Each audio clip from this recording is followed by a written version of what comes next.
It's weird. Umuulan po sa labas. And yet, kailangan ko pa rin pong pumasok dito sa kwarto na may aircon. Dahil mainit pa rin po. Yung ibinuga po ng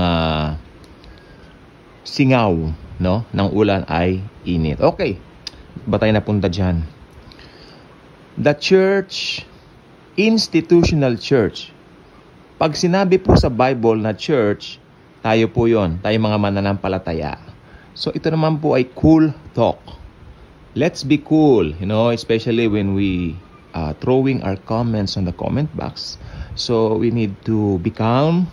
Ito po ay opinion. Everybody or everyone is entitled to his or her own opinion. So for me, this is my opinion according to the Bible. Marami na pong nakakawala doon sa institutional church bondage. When you say bondage, it's something na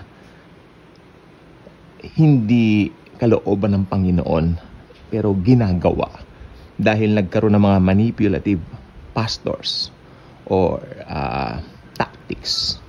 Magagaling sa pananalita. Numero 1 po yan. I was a victim then. Yung parang tipong itong pastor na ito pag nagsalita na parang hindi na makakapagsalita, parang siya na lang. Meron siyang ganong manipulative tactics. Ayan dyan po tayo winawarningan ng Biblia. Okay?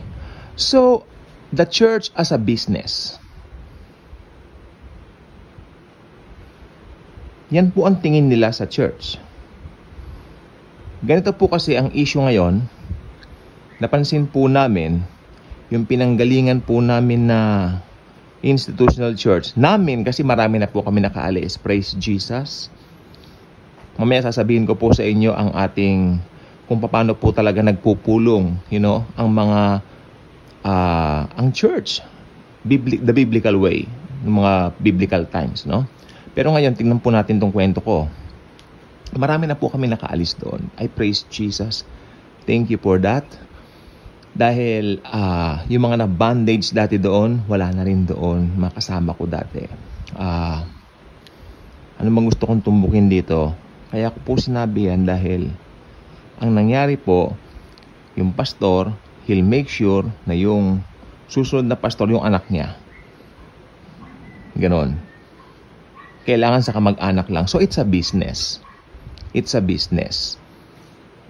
It's a business thing. May eskwelahan pa yon. So ito po ay tipong nakakalungkot na sa panahon natin ngayon, ganyan na ang tingin ng ibang mga tao sa Christianity. Nakakasira po yung mga ganyan, no? Kung tutuusin. Kumpara doon sa, ito na pangako ko po kanina, sa biblical Christianity. Simple lang po nung panahon na yon. Maaga pa naman po, so maliligo pa ako mamaya. Simple lang po nung biblical times. Sila po, mismo ang church, yung mga na-born again, mga tumanggap kay Jesus, sila po ang church, tayo po ang church.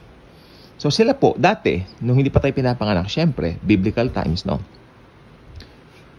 House church po ang setting. Nasa mga houses lang po sila.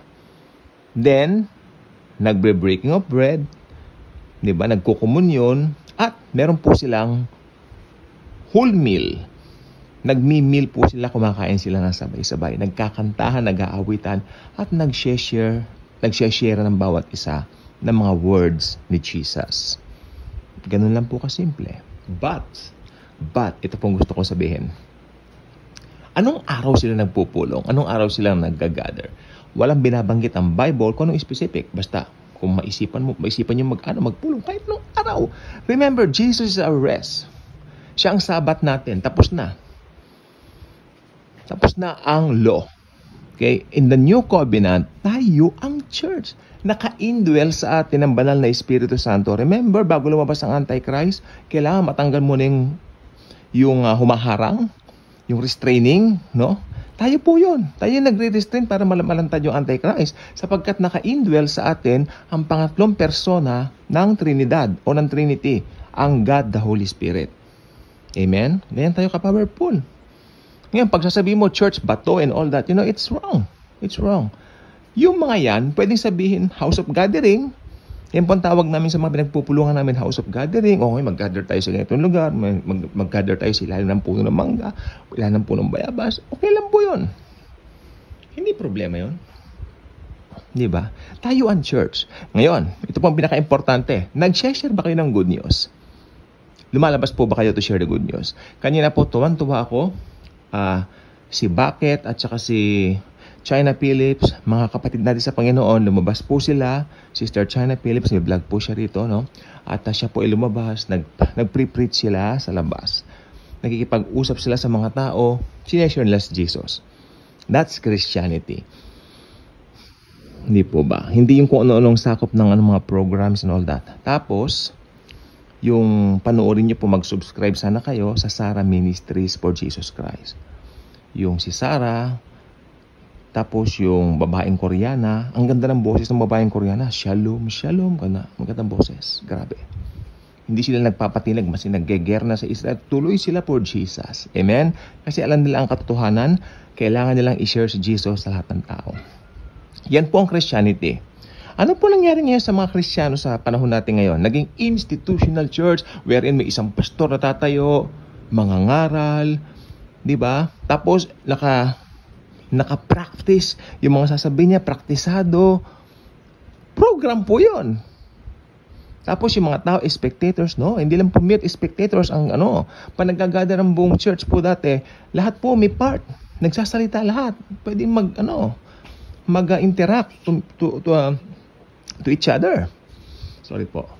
And ito po ang nakita ko po ngayon, talaga pong ang laki ng sablay sa panahon natin ngayon. So, ang paganda po talaga, if we read the Bible, at kung sincero naman po, no, mula sa ating puso na matuto po tayo at honest po tayo na, hey, that's the Bible, you know, ayun ang sinasabi ng Bible. Well, let's adopt the Bible.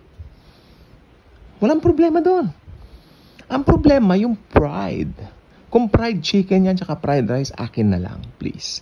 Pero kung hindi, pride, wag. Kasi ang mangyayari niyan, sinusuppress mo yung truth ni Lord. Di po ba? Jesus is the way, the truth, and the life. At kung nakasulat sa Bible, that's it. Very powerful. Kaya sabi ko po, kahit na anong gawin ko talaga na tingin, no? Talagang sa Bible, wala kang makikita na maggagather yung mga Kristiyano sa linggo, and then, merong isang tatayo na kung tawagin ay pastor, and then, spectators lang ang lahat, and then, the next week, ganun na naman, linggo, ganun na naman, as in, parang tumanda kang ganon. Tapos, nakakalungkot, hindi naman nagbabasa ng Bible yung mga member, tapos hindi naman nangangaral, hindi nag-share ng good news. Tandaan po ninyo, if you're a believer of the Lord Jesus Christ, lahat po tayo dapat mangaral ng good news. Meron tayong kakayanan. We have the Holy Spirit. We can share Jesus sa mga ibang tao na hindi pa nakakakilala sa Kanya. Tama na ang religion. Tama na po ang religion. Tama na ang institutional church. Dahil sa panahon ngayon, papalapit na po ang rapture. Iba na yung matutunan natin kung ano yung biblical manner, biblical way. I hope, ito po ay nakatulong dahil nakikita ko po ngayon, ang nakikita ko po rito, naging business na po yan, di ba? Tapos, karamihan ng mga yumayaman na pastor, nandyan sa setting na ganyan. Institutional church. Wherein sa Bible, tayuan church, kung anong araw natin gusto mag-gather, mag-text, mag-message, mag-PM, no? Mag-messenger tayo sa isa't isa, i-message natin sila. And then, gather tayo. If there are 2 or 3 gathered in my name, there I am in their midst. Sabi ng Panginoong Kristo. So let's go back to the Bible. Let's go back to the truths of Jesus. That's why if you're not yet subscriber to this, if you're not yet a subscriber to this channel, I invite you to do so. Mangyaring pakiclick po ninyo ang notification bell so that YouTube will remind you kung meron tayong mga bagong videos like this. So again, wala po itong halong tinatawag na pagkipagtunggali, pagkipagdebate. Dala po ng pagmamahal, kaya ako po sinasabi ang truth. Let's embrace the truth. Let's embrace Jesus. Thank you. And as always and forever, Jesus truly loves us all.